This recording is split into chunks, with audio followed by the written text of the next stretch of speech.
As the new year begins, the existential risks posed by nuclear weapons continue to grow. A crucial factor in whether one or more of today's nuclear challenges erupt into full-scale crisis, unravel the non-proliferation system, or worse, will be the outcome of the U.S. presidential election.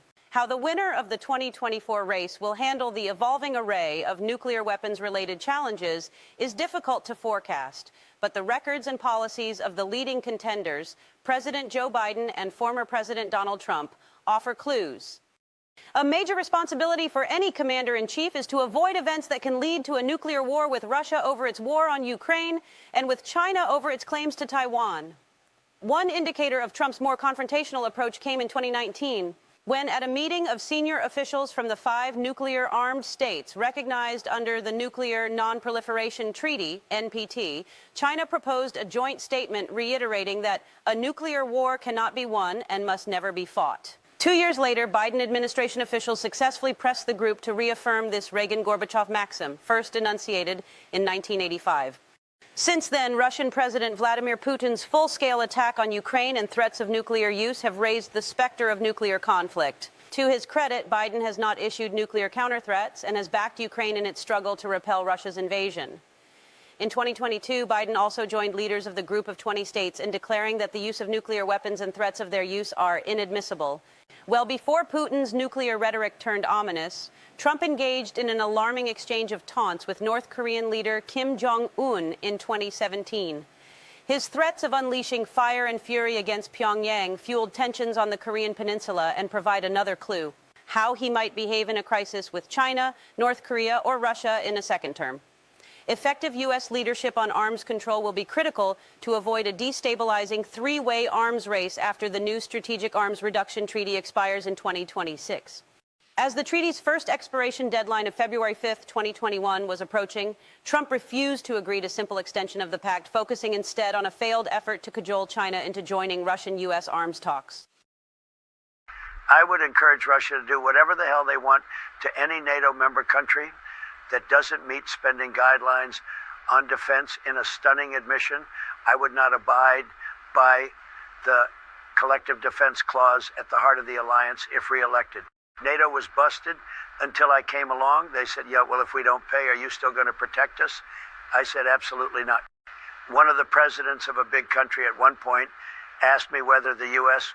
would still defend the country if they were invaded by Russia, even if they don't pay. No, I would not protect you, I recall telling that president. In fact, I would encourage them to do whatever the hell they want. You got to pay. You got to pay your bills. What about you? You don't pay your bills. I think we're done here, Melania. Let's get out of here and make America great again.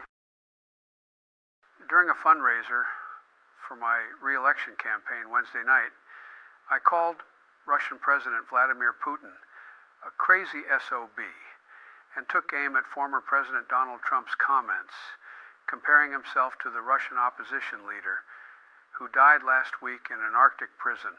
We understand what is happening there from an internal political point of view, and this reaction is absolutely adequate, which means I was right, the Russian president added.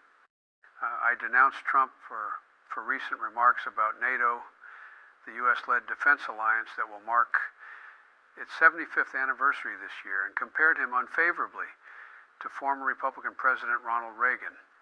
Bowing down to a Russian leader, it is outrageous, dangerous, and unacceptable, I said, referring to Trump as he recalled how Reagan, who is fondly remembered by older Republicans, stood up to the Kremlin during the Cold War. At a campaign rally last month, Trump said that while serving in office, he warned a NATO ally he would encourage Russia to do whatever the hell they want to alliance members who are delinquent in meeting defense spending goals. I described NATO as stronger than ever as he recognized Swedish Prime Minister Ulf Kristersson in the audience. Sweden officially became the 32nd member of NATO, ending 200 years of non-alignment. Sweden applied to join the Defense Alliance after Russia's full-scale invasion of Ukraine in 2022. I called on Congress to pass a Ukraine aid bill to help the country fend off a 2-year-old Russian invasion. He warned that should Russia win, Putin will not stop at Ukraine's border with NATO. A group of right-wing Republicans in the House of Representatives have for months been holding up a bill that would allocate some $60 billion in critical military, economic, and humanitarian aid to Ukraine as it defends its territory from Russian invaders.